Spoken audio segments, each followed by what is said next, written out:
My name is Aliya Rachman, and I am a resident of South Minneapolis. I'm a Bangladeshi American, born in northern Wisconsin, and I'm a disabled person with autism and a traumatic brain injury.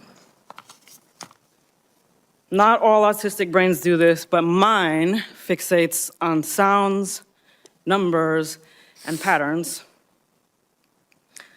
And while what the world saw happen to me exactly 3 weeks ago today on video was a terrible violation, it is still nothing compared to the horrific practices I saw inside the Whipple Center.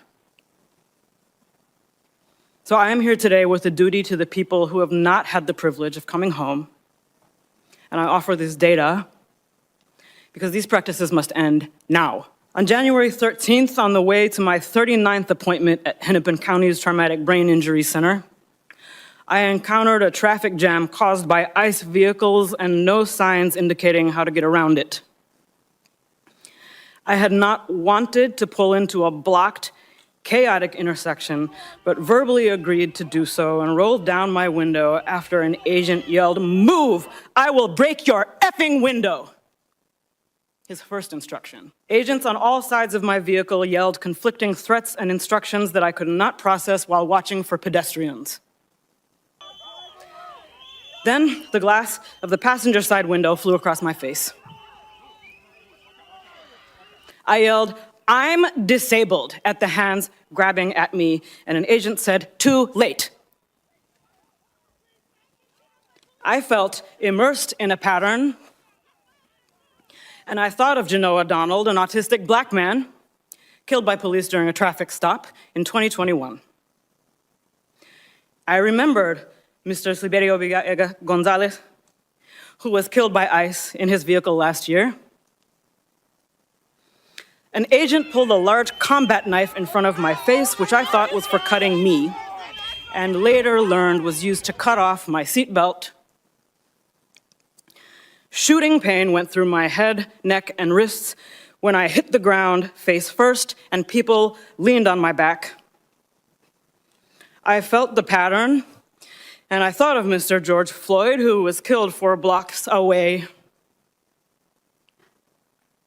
I was carried face down through the street by my cuffed arms and legs while yelling that I had a brain injury and was disabled. I now cannot lift my arms normally. I was never asked for ID, never told I was under arrest, never read my rights, and never charged with a crime. Approaching the Whipple Center, I saw black and brown bodies shackled together, chained together, being marched by yelling agents outdoors. I continue to hear the word bodies because that is how agents refer to us. We're bringing in a body. They're bringing in bodies, 7, 8 at a time. Where do I put them? We can't use that room. There's already a body in there.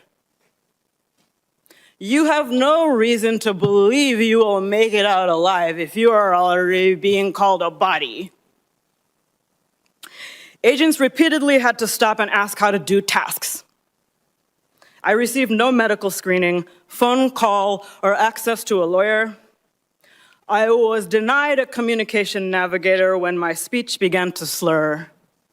Agents laughed as I tried to immobilize my own neck. I asked for my cane and was told no, pulled up my arms and prodded forward in leg irons by agents laughing and saying, "Walk, you can do it, walk." Agents did not know if the facility had a wheelchair. When I was finally placed in one to be taken to interrogation, an agent taunted, "You were driving, right? So your legs do work." I pleaded for emergency medical care for over an hour after my vision had become blurry, my heart rate went through the roof, and the pain in my neck and head became unbearable. It was denied. When I became unable to speak, my cellmate pleaded for me. The last sounds I remember before I blacked out on the cell floor were my cellmate banging on the door, pleading for a medic, and a voice outside saying, "We don't want to step on ICE's toes." When I opened my eyes at Hennepin County's emergency room, I learned I was brought there to be treated for assault. The impacts of DHS detention on my physical, mental, and financial well-being and safety have been very severe, but I do not deserve more humane treatment than anyone else, US citizen or not. And I am here today with a strong spirit and a duty to the many people who haven't had the privilege to tell their stories or see their loved ones come home.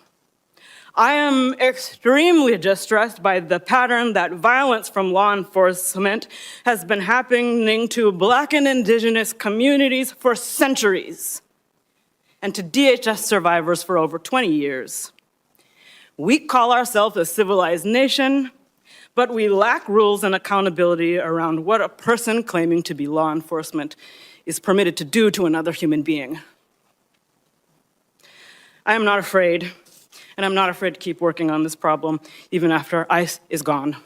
Thank you for your time.